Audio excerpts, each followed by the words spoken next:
நலங்களும் என்றும் உண்டு. சங்கர நாயனார் கோவிலிலே சங்கரி கோமதி அருள்கின்றாள்.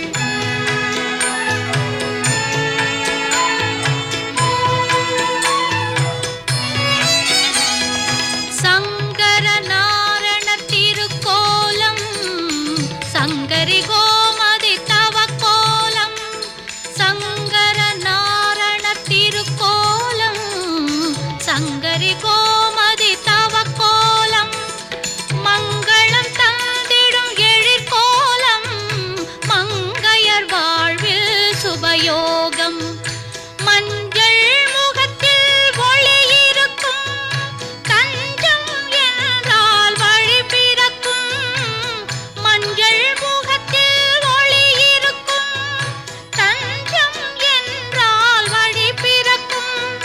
தங்க கொடி மரம் உயர்ந்து நிற்கும் அதில் தாயின் கருணை நிறைந்திருக்கும். அதில் தாயின் கருணை நிறைந்திருக்கும்.